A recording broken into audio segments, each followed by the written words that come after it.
नमस्कार, मी डॉक्टर कविता राणे. जय महाराष्ट्र विशेष मध्ये आपल्या सर्वांचं स्वागत. राज्याचे माजी क्रीडा मंत्री आणि राष्ट्रवादी काँग्रेसचे नेते माणिकराव कोकाटे यांना आज मुंबई हायकोर्टाने दिलासा दिलाय. म्हाडाच्या सदनिकांसाठी खोटी कागदपत्र सादर केल्याप्रकरणी कोकाटेंना 2 वर्षांची शिक्षा झाली आहे. त्या निर्णयाला कोकाटेंनी उच्च न्यायालयामध्ये आव्हान दिलं होतं. उच्च न्यायालयाने कोकाटेंना अटकेपासून दिलासा दिलाय खरा, पण सत्र न्यायालयाने कोकाटेंना जी शिक्षा सुनावली आहे त्याला स्थगिती दिलेली नाही. कोकाटेंना आता जेलमध्ये जावं लागणार नाहीये, पण त्यांची आमदारकी मात्र जाणार हे जवळपास निश्चित मानलं जाते. शिवाय पुढची 8 वर्ष कोकाटेंना निवडणूकही लढवता येणार नाहीये, कारण लोकप्रतिनिधी कायद्यानुसार 2 किंवा त्यापेक्षा जास्त वर्षांची शिक्षा एखाद्या लोकप्रतिनिधीला झाली तर त्या शिक्षेच्या कालावधीनंतर 6 वर्ष लोकप्रतिनिधीला निवडणूक लढता येत नाही.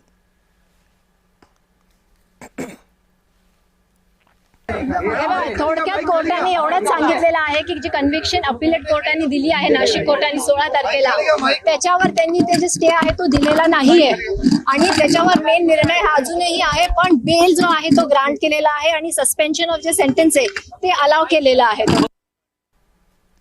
आणि मुंबई हायकोर्टामध्ये आज सुनावणीच्या दरम्यान नेमकं काय काय घडलं त्यावरही एक नजर टाकूया.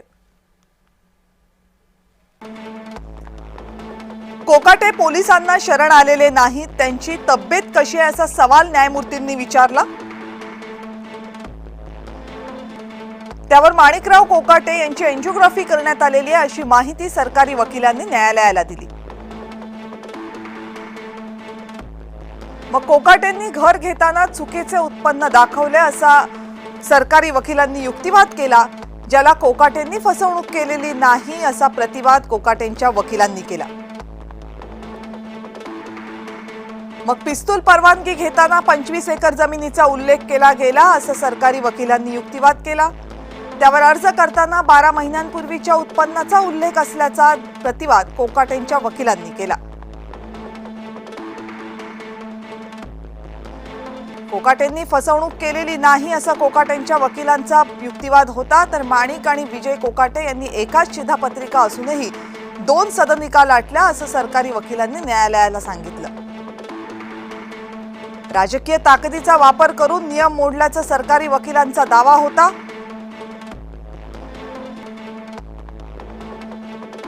तर तुमचा निष्काळजीपणा वारंवार समोर येत आहे अशी टिप्पणी न्यायमूर्तींनी केली. शेतीचा उल्लेख तुमच्या प्रतिज्ञापत्रात का नाही हा सवाल न्यायमूर्तींनी विचारला. आणि कोकाटेंकडे 25 एकर शेतजमीन असल्याची माहिती सरकारी वकिलांनी न्यायालयाला दिली. ही शेतजमीन वडिलांची असल्याचं कोकाटेंच्या वकिलांनी सांगितलं. कोकाटेंनी मंत्रिपदाचा राजीनामा दिलाय का अशी विचारणा न्यायमूर्तींनी केली.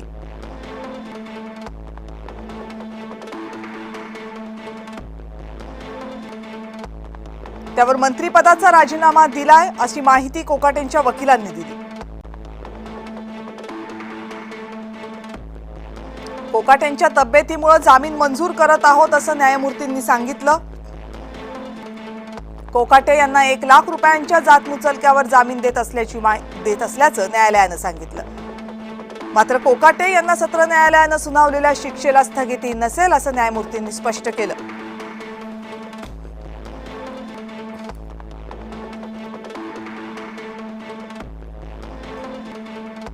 माणिकराव कोकाटेंना 2 वर्षाची शिक्षा झालेली असताना अजून सदस्यत्व रद्द झालं नाही. त्यांनी जनतेच्या दबावामुळं राजीनामा मोठ्या मुश्किलीनं काल दिला, काही घेतला नाही त्यांचा राजीनामा, त्यांनी दिला.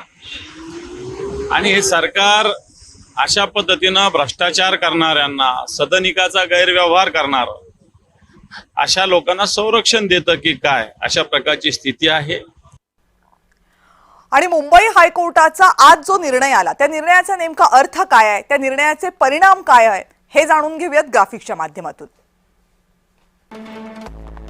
सत्र न्यायालयानं सुनावलेल्या शिक्षेला स्थगिती नाहीये हा हायकोर्टाचा निर्णयाचा पहिला आणि महत्त्वाचा निर्णय. शिक्षा 2 वर्षांची कायम आहे माणिकराव कोकाटेंना सुनावलेली. सत्र न्यायालयाच्या निर्णयावर कोर्टानं कोणतीही टिप्पणी केलेली नाही. निकाल बरोबर आहे नाही, निकालाच्या बाबतीतल्या त्रुटी कशाबद्दलही कोर्टानं कोणतीही टिप्पणी केलेली नाही. निकाल कायम आहे. लोकप्रतिनिधी कायद्यानुसार 2 किंवा जास्त वर्षांची शिक्षा झाली तर त्या लोकप्रतिनिधीची आमदारकी असेल, खासदारकी असेल, ती थेट रद्द होते. त्यामुळे कोकाटेंची आमदारकी जाणार हे आता निश्चित आहे.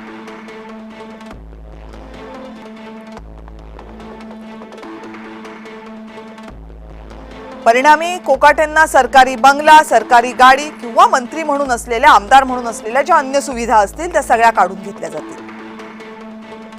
कायद्यानुसार पुढची 8 वर्ष कोकाटेंना कोणतीही निवडणूक लढवता येणार नाही. म्हणजे शिक्षेची 2 वर्ष अधिक 6 वर्ष.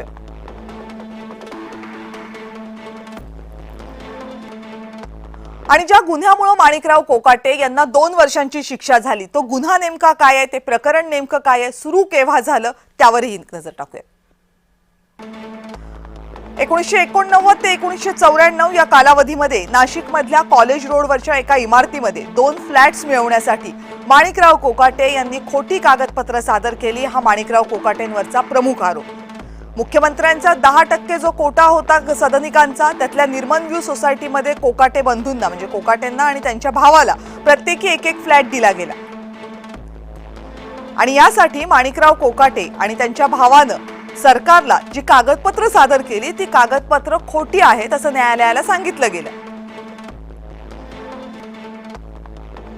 काय होतं या कागदपत्रांमध्ये? तर या कागदपत्रांमध्ये असं प्रतिज्ञापत्र होतं ज्यात लिहिलेलं होतं की आम्ही अत्यल्प उत्पन्न गटामध्ये मोडतो, EWS मध्ये, आणि आमचं वार्षिक उत्पन्न हे 30,000पेक्षा कमी आहे. पण जेव्हा 1994ला कोकाटेंनी बंदुकीचा परवाना मागितला होता त्यावेळेस मी 40 ते 50 मजुरांना पगार देतो असं प्रतिज्ञापत्रामध्ये लिहिलं होतं. मग आपली आणखी कुठलीही मालमत्ता किंवा जमीन नाही असंही प्रतिज्ञापत्रामध्ये त्यांनी सरकारला लिहून दिलं होतं.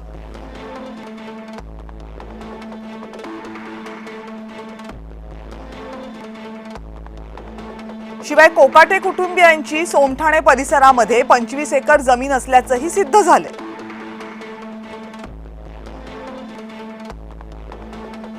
कोपरगाव सहकारी साखर कारखान्याचे माणिकराव कोकाटे सदस्य आहेत.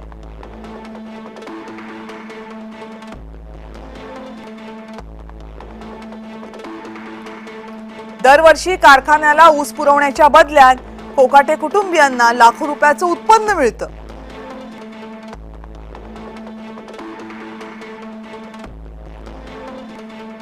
खोटी कागदपत्र सादर करून सरकारची फसवणूक केल्याची 1995 मध्ये तत्कालीन मंत्री सुनील दिघोळे यांनी तक्रार केली होती कोकाटेंच्या विरोधात. आणि मग याच तक्रारीवरून तत्कालीन जिल्हाधिकाऱ्यांनी फिर्याद दाखल केली होती आणि मग फसवणुकीचा हा आरोप न्यायालयामध्ये खरा सिद्ध झाला. नाशिक सत्र न्यायालयानं या संदर्भातला निर्वाळा दिला. निर्णय देताना कोर्टानं फक्त निर्णय दिला नाही, त्यांनी कोकाटेंना या सगळ्याबद्दल चांगलंच फटकारलं सुद्धा.